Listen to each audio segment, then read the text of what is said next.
comprendre ce qu'est la mobilité sociale, nous supposerons qu'il n'existe que 3 catégories socio-professionnelles au sein d'une population active de 10 000 individus.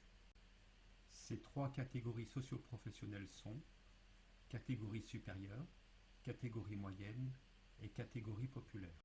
Pour la construction des tables de mobilité, on ne retient que la population des pères et des fils.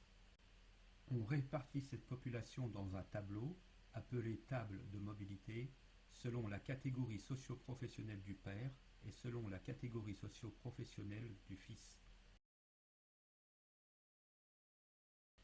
On obtient ainsi par exemple cette table de mobilité.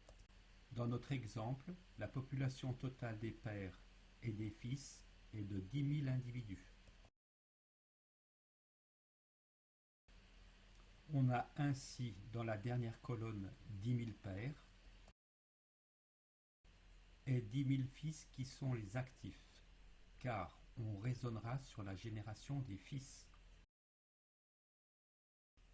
Parmi la génération des pères, il y en a 860 qui sont dans une catégorie socio-professionnelle supérieure, dont 440 pères de catégorie supérieure ont un fils qui est lui-même en catégorie supérieure.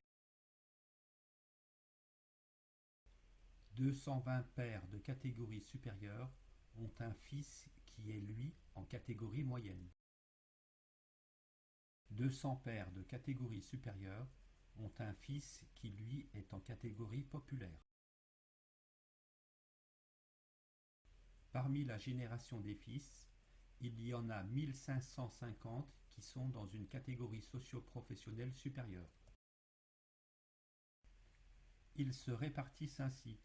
440 fils de catégorie supérieure ont un père qui est lui-même en catégorie supérieure. 450 fils de catégorie supérieure ont un père qui est lui-même en catégorie moyenne. 660 fils de catégorie supérieure ont un père qui est lui en catégorie populaire. 440 fils de catégorie supérieure ont un père qui est lui-même en catégorie supérieure.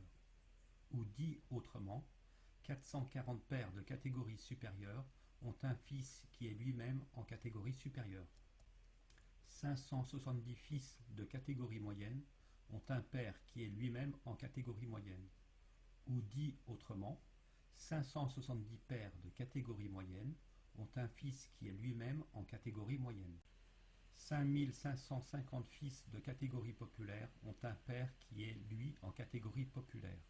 Ou dit autrement, 5550 pères de catégorie populaire ont un fils qui est lui aussi en catégorie populaire.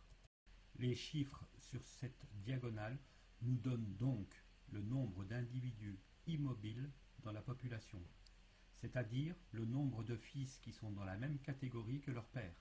C'est ce que l'on appelle l'immobilité sociale ou la reproduction sociale. Elle concerne 6560 individus.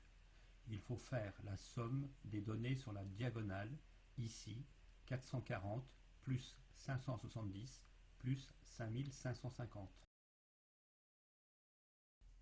Puisque la diagonale recense les individus immobiles. Les autres cases, ici en rose, représentent les individus mobiles, c'est-à-dire ceux qui ont changé de catégorie socio-professionnelle entre la génération du père et celle du fils. On parle alors de mobilité sociale. Les cases en bleu représentent ici ce que l'on appelle la mobilité ascendante, c'est-à-dire que les fils sont dans une catégorie supérieure à celle de leur père. Les cases en orange représentent la mobilité descendante, c'est-à-dire que les fils sont dans une catégorie inférieure à celle de leur père. Si l'on additionne la mobilité ascendante et la mobilité descendante, on obtient la mobilité brute. La mobilité brute est donc la somme des mobilités. Ici, elle est de 3440, c'est-à-dire que 3440 fils n'ont pas la même catégorie socio-professionnelle que leur père. Une partie de la mobilité est liée à l'évolution des structures économico-sociales, c'est la mobilité structurelle. Elle contraint les individus à occuper une position différente de celle de leur père, qu'ils le veuillent ou non, c'est-à-dire qu'il les choisit ou subit. Pour calculer la mobilité structurelle, on fait la différence entre la catégorie du fils et la catégorie du père, mais on ne retient que les écarts positifs. Car si on faisait ces différences entre toutes les catégories socio-professionnelles, la somme nous donnerait 0. La mobilité structurelle est ici de 930 places. Il s'agit d'une nécessité et non d'une volonté. Nous avons donc calculé la mobilité brute, données des cases bleues plus données des cases oranges, soit 3440 individus. Nous avons calculé la mobilité structurelle en faisant les écarts entre la catégorie du fils et celle du père et en ne retenant que les écarts positifs, soit 930.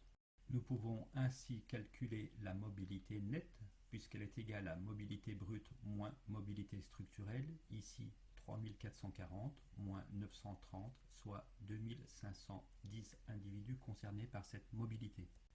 Les tables de destinée répondent à la question: que sont devenus les fils de telle catégorie? Le raisonnement part donc de la génération du père. Il s'agit de voir quel est le destin des fils en termes de catégorie sociale. Par exemple, ici, que sont devenus les 860 fils de catégorie supérieure?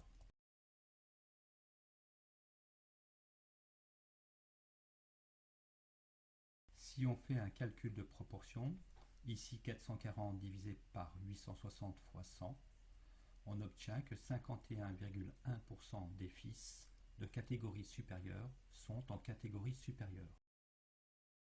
Que représente cette dernière ligne?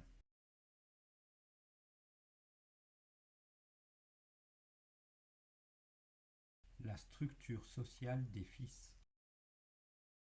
La table de recrutement répond à la question: d'où viennent les différentes catégories actuelles, c'est-à-dire de quelle catégorie viennent les fils actifs. Par exemple ici, d'où viennent les 1550 actifs qui sont aujourd'hui en catégorie supérieure. On fait là aussi un calcul de proportion: 440 divisé par 1550 fois 100, soit 28,4% des actifs en catégorie supérieure avaient un père en catégorie supérieure.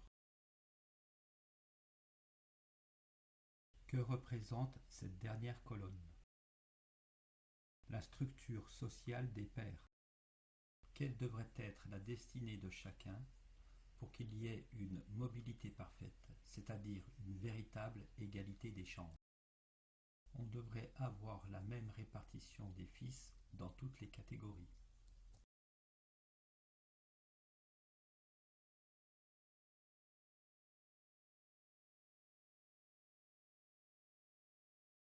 Quelle est la catégorie qui a la plus forte reproduction sociale? C'est-à-dire dans quelle catégorie on recense le plus de fils ayant la même catégorie que le père? Il semblerait ici que ce soit la catégorie populaire. En réalité, on doit calculer l'écart par rapport à la moyenne de la structure. Par exemple, les catégories supérieures l'emportent car 51,1 divisé par 15,5 égale 3,3, soit 3,3 fois plus que la moyenne.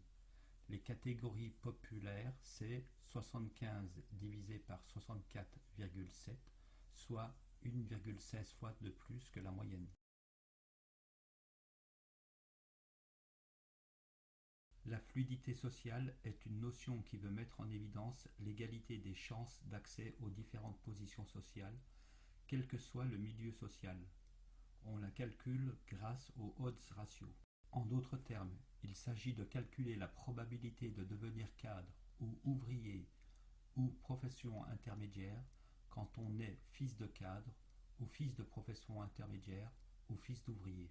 Ainsi, dans notre exemple, et selon les données des tables de mobilité, un fils de cadre a 51% de chances de devenir cadre contre 23% de devenir ouvrier, c'est-à-dire 2,2 fois plus de chances de devenir cadre plutôt qu'ouvrier. Toujours selon notre exemple et nos tables de mobilité, un fils d'ouvrier a 9% de chance de devenir cadre contre 75% de devenir ouvrier, soit 0,12 fois plus de chances de devenir cadre plutôt qu'ouvrier. On fait le rapport des probabilités.